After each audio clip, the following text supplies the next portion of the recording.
ফুটন্ত গরম জলে মাত্র 2টো ডিম দিয়ে বাড়ি ভর্তি লোকের জন্য আজকের পর্বে শেয়ার করব জমজমাট দুর্দান্ত স্বাদের একটা রেসিপি। আশা করি রেসিপিটি সবার ভালো লাগবে। রেসিপিটি বানানোর জন্য আমি এখানে 1 গ্লাসের মতো জল নিয়েছি। জলটাকে এখন ভালো করে ফুটিয়ে নেব। তো এখানে জলটা ফুটে উঠেছে। এখন আমি যে 2টো ডিম নিয়েছিলাম ডিমগুলো ভেঙে নিয়েছি। এবার এই ফুটন্ত জলে আমি ধীরে ধীরে ডিমগুলো দিয়ে দেব। দিয়ে হাই ফ্লেমে আমি জাল করে নেব 1 থেকে 1.5 মিনিটের মতো। এই পর্যায়ে কিন্তু একেবারেই ডিমটাকে নাড়াচাড়া করা যাবে না। মোটামুটি 1-1.5 মিনিট পরে আমি আলতো হাতে ডিমগুলোকে এভাবে একটু উল্টে দেব। দিয়ে আবারও 30-40 সেকেন্ডের মতো হাই ফ্লেমে জাল করে নেব।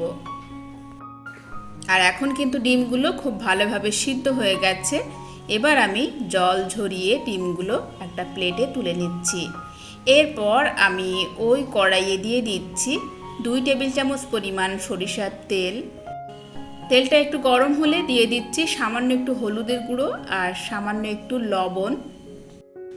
তো লবণ হলুদ দিয়ে ভালো করে এভাবে একটু নাড়াচাড়া করে নিয়ে এখন আমি এখানে দিয়ে দিচ্ছি টুকরো করা আলু। আমি এখানে মিডিয়াম সাইজের 2টো আলু নিয়েছি এবং এভাবে গোটা গোটা করে কেটে নিয়েছি। এবার এই আলুগুলোকে আমি ভেজে নেব। তো এখানে আলুগুলোকে আমি ভালোভাবে ভেজে নিয়েছি। মোটামুটি 50% সিদ্ধ হয়ে গেছে। এই পর্যায়ে আমি আলুগুলোও তুলে নিলাম। এবার ওই কড়াইয়ে দিয়ে দিচ্ছি কয়েকটা দারুচিনি এবং সেই সাথে দিয়ে দিচ্ছি পেঁয়াজ কুচি। মিডিয়াম সাইজে 2টো পেঁয়াজ কুচিয়ে নিয়েছি। এখন পেঁয়াজটাকে খুব ভালো করে ভেজে নিতে হবে। তো এখানে বেশ কিছুক্ষণ ধরে আমি পেঁয়াজটাকে ভেজে নিয়েছি। এখন আমি 1 টেবিল চামচ পরিমাণ দিয়ে দিচ্ছি আদা রসুন বাটা এবং সেই সাথে দিয়ে দিচ্ছি 2 টেবিল চামচ পরিমাণ টক দই। এবার সব মশলা একসাথে ভালো করে নাড়াচাড়া করে বেশ কিছুক্ষণ ধরে কষিয়ে নেব যতক্ষণ না মশলা থেকে তেল ছেড়ে দেয়। তো এখানে দইটা খুব ভালোভাবে মশলার সাথে মিশে গেছে। এই পর্যায়ে আমি দিয়ে দিচ্ছি পরিমাণ মতো হলুদের গুঁড়ো এবং 1 টেবিল চামচ পরিমাণ কাশ্মীরি লঙ্কা এবং ধনিয়া পাউডার দিয়ে দিলাম 1/2 চা চামচ পরিমাণ। সব কিছু একসাথে আবারও ভালো করে কষিয়ে নিলাম। এখন মশলাটা একদম পারফেক্ট কষানো হয়ে গেছে। মশলা থেকে তেল ছেড়ে দিয়েছে। এই পর্যায়ে আমি দিয়ে দিচ্ছি আগে থেকে সিদ্ধ করে রাখা ডিম।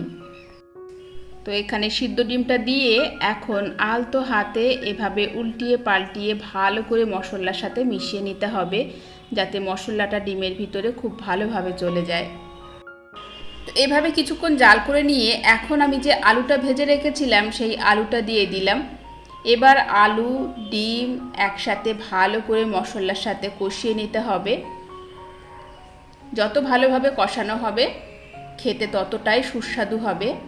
তো এখানে লো টু মিডিয়ামে রেখে মোটামুটি 2-3 মিনিট ধরে কিন্তু আমি ভালো করে সব কিছু একসাথে কষিয়ে নিয়েছি।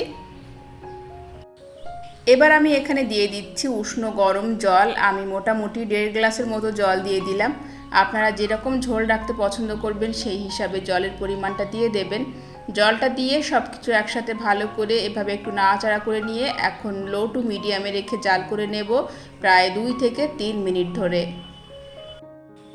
তো 1-1.5 মিনিট জাল করে নেওয়ার পর এখন আমি দিয়ে দিচ্ছি স্বাদ বুঝে আরও একটু লবণ। লবণটা দিয়ে ভালো করে একটু মিশিয়ে নিলাম। নিয়ে এখন আরও 1-1.5 মিনিট ধরে লো টু মিডিয়ামে রেখে জাল করে নেব। তো এখন কিন্তু রান্নাটা অলমোস্ট রেডি। নামানোর আগে আমি একটু গরম মশলা পাউডার ছড়িয়ে দিয়ে নামিয়ে নেব। আশা করি আজকের এই সহজ রেসিপিটি আপনাদের সবার ভালো লেগেছে। ভালো লাগলে প্লিজ একটি লাইক দিতে ভুলবেন না, শেয়ার করবেন, চ্যানেলটিকে সাবস্ক্রাইব করে সাথেই থাকবেন। আজকের মতো বিদায় নিচ্ছি। দেখা হচ্ছে আগামী পর্বে নতুন রেসিপি নিয়ে। আল্লাহ হাফেজ।